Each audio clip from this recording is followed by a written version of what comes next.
Tonight's top European Union stories from ThEUnit UK include European Union developing its own surveillance drones.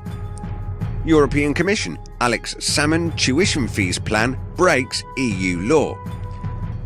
And European Union poised to approve its second genetically modified crop. And at all costs, an article from our blog section, plus European Neighbourhood Instrument. Now it's interesting to note the mainstream media has been running the story about the new unity government in the Ukraine, which is pro-EU. How interesting that we have now gone full circle, albeit via Molotov Cocktail Street. But more on this later in the show.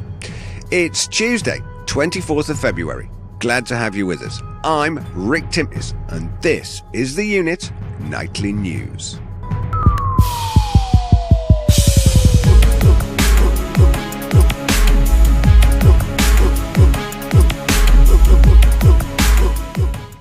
First up, the hot story from our website, TheUnitUK.com. European Union developing its own surveillance drones. More than £320 million has been spent on developing European Union surveillance drones without proper democratic oversight, a report from Civil Liberties Watchdog has found. Neither Britain's House of Commons nor the European Parliament has been consulted over the development of EU unmanned aerial vehicles, similar in size to the military drones being designed to police Europe's skies. Now this story digs deep into this topic, but let me connect the dots for you a little further. Remember the Sentinels story that we ran earlier this month? Due to launch in April, Sentinels are a constellation of satellites which form the space-based command and control centre for Europe-wide drone surveillance. Good to know you're safe, isn't it?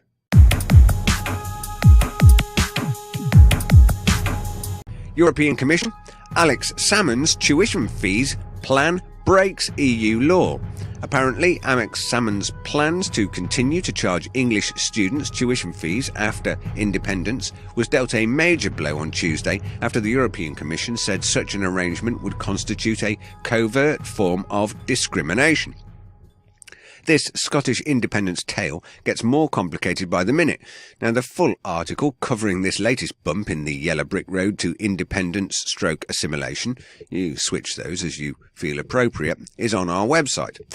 Now, it seems clear this referendum needs to be a three-way call. Should Scotland A.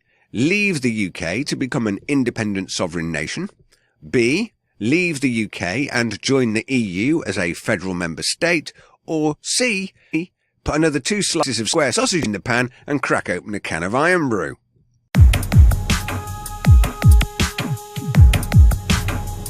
The European Union is poised to approve the bloc's second genetically modified crop for cultivation in 15 years, handing a victory to DuPont over objections from most of EU's member states.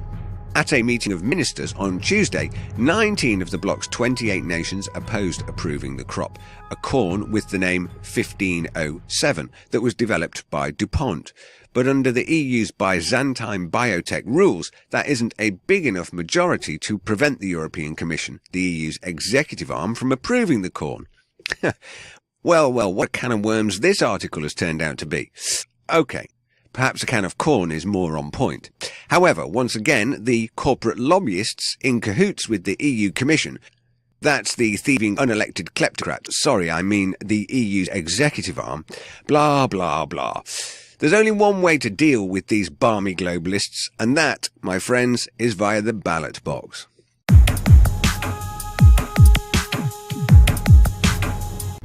The story At All Costs in the blog section of our website takes a look at the dire and tragic situation in the Ukraine. It is harrowing and saddening to see a country tear itself apart like this. The story reports, yesterday, the day after the German Chancellor held deliberations with 2 leaders of the Ukrainian opposition, protests in Kiev escalated into bloody confrontations.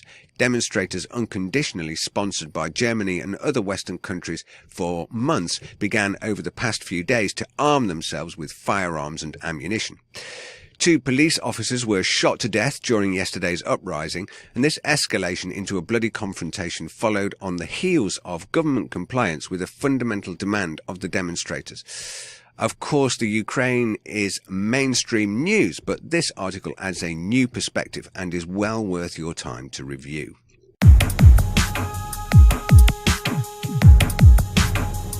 Our research team continue to work tirelessly, and we have more policy, directives and regulation in our legislation and in the pipeline sections.